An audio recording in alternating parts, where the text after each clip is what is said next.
Assalamualaikum warahmatullahi wabarakatuh, saudara. Kali ini saya berada di Kecamatan Pajarakan, mengikuti data atau catatan Kitab Negara Kertagama yang ditulis oleh Empu Prapanca pada tahun 1359 dan selesai pada tahun 1362. Itu informasinya ya, saudara. Dan catatan pada Negara Kertagama di situ mencatat bahwasanya tentang beberapa desa atau 14 desa di wilayah Kadipaten Banger. 1-2 diantaranya yaitu Desa Pajarakan dan Desa Kambang Rawi atau Kembuang Rawi ya. Nah, di sini jalur yang saya lewati ini adalah wilayah Desa Kambang Rawi ya, saudara.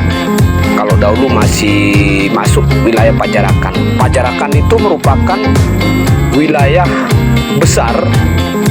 Nah, itu zaman dahulu ya, wilayah besar pada zaman Kerajaan Majapahit, yaitu wilayah kalau zaman sekarang itu apa ya, wilayah kecamatan lah ya, pemerintahan desa atau pemerintahan kecamatan. Itu kalau zaman dulu disebut wilayah besar.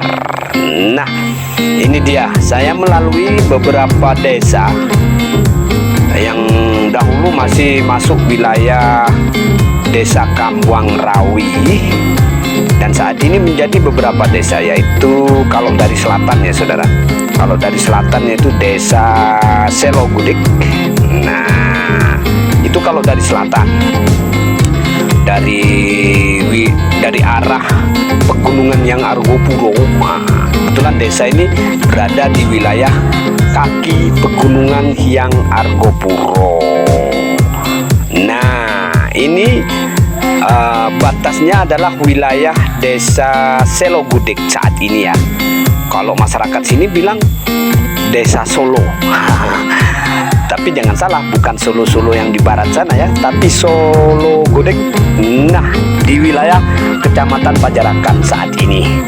Kalau dulu Desa Selogudik ini bukan Desa Selogudik, tapi Desa Kambang Rawi.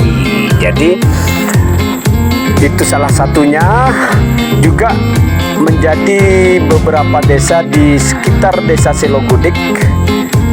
Desa Kambang Rawi berkembang menjadi Desa Ketompen, juga Desa Temenggungan, Desa Karangton. Nah, jadi beberapa desa ya, saudara, Kambang Rawi. Di dalam Kitab Negara Kertagama, desa ini adalah desanya Sang Panglima Wiramandala atau Empu Nala ya. Sang Panglima Wiramandala ini adalah orang kepercayaan atau orang ketiga di Kerajaan Majapahit pada waktu itu, menduduki jabatan sebagai Panglima Angkatan Laut Kerajaan Majapahit atau Laksamana Nala. Nah, setelah tugas sebagai Panglima Perang Kerajaan Majapahit sebagai Mantri Rinagari ya, kalau tidak salah Mantri Rinagari atau Mantri Luar Negeri ya kalau zaman sekarang, Menteri Luar Negeri. Nah, ini Desa Ketompen. Setelah ini saya masuk ke wilayah di mana rumahnya Empu Nala pernah berdiri di Desa Kambang Rawi. Nah, di sini bukti sejarahnya, saudara, yaitu sebuah candi yang diberi nama Candi Buddha. Kalau di Negara Kertagama Candi Buddha. Kalau sekarang kita sebut sebagai situs Kentrungan.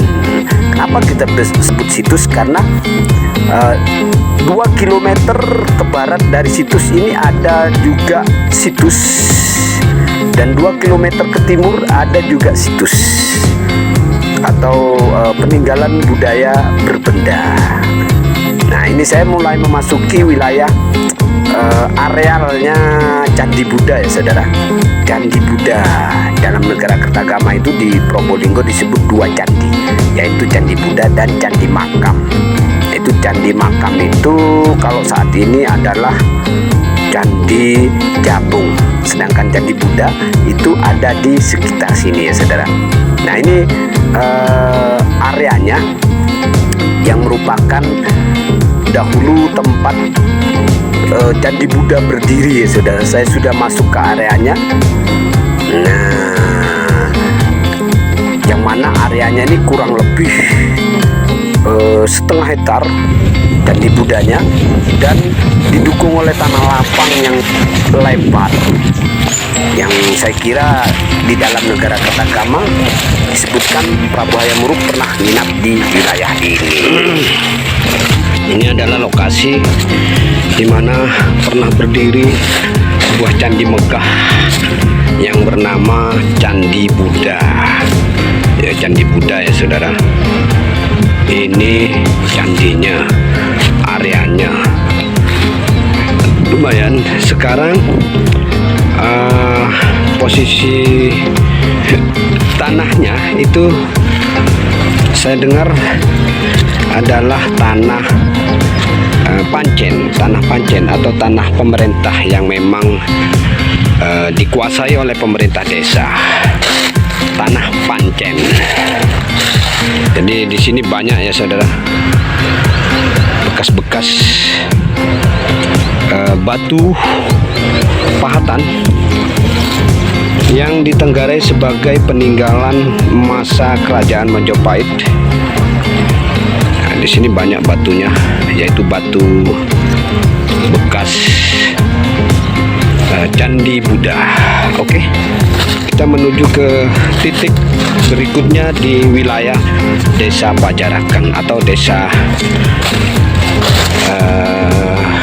Pajarakan dan Kambang Rawi yang melegenda.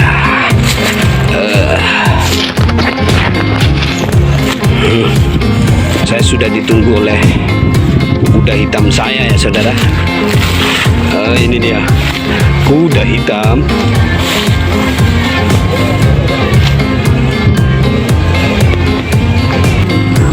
Kemudian saya menuju ke titik-titik berikutnya, lebih tepatnya menyusuri areal rumah atau tempat tinggal Laksamana Nala atau Sang Panglima Wiramandala ya saudara.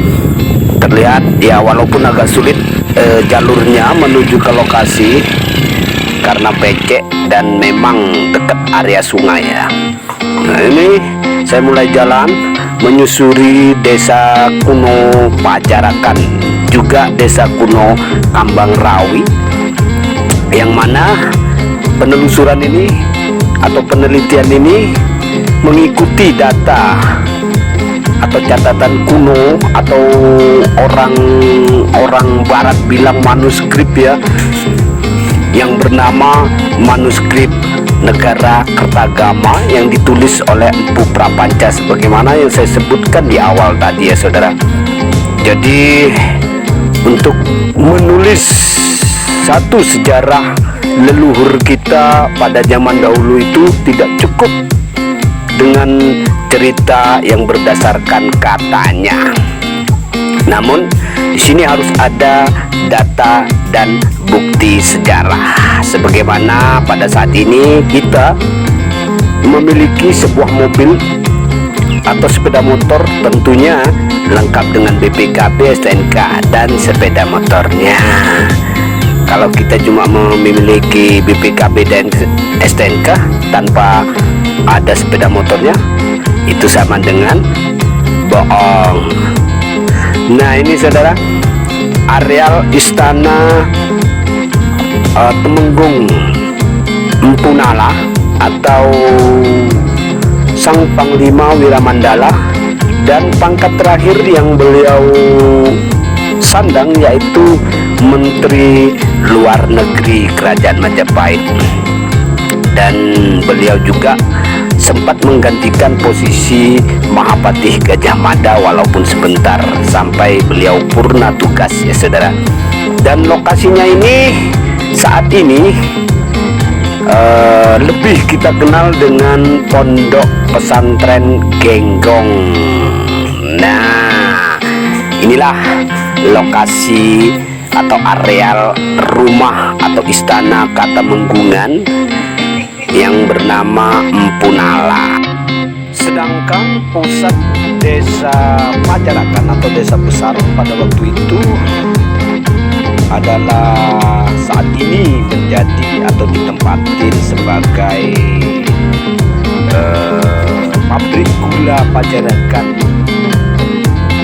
karena memang pada masa Belanda dulu Belanda berusaha untuk menghapus sejarah atau budaya peninggalan nenek moyang atau peninggalan leluhur kita ya, dengan membangun dan menggantinya dengan sejarah tingkah laku mereka pada zaman itu, biar keturunan kita buta pada sejarah. Nah, kemudian ini saya langsung menuju ke areal pusat desa besar Pajarakan yang sebagaimana saya sebut barusan, pusat desa Pajarakan saat ini sudah menjadi pabrik gula Pajarakan yang kabarnya sudah hampir bangkrut ya saudara, tidak beroperasi lagi karena satu dan lain hal. Nah, inilah dia lokasi utama atau populer desa Pajarakan atau desa kuno yang disebut dalam beberapa kitab, termasuk kitab Negara Kertagama dan kitab Okeman, sebagaimana yang telah Anda lihat di awalnya bentuk dari manuskrip kuno yang saya sebut barusan.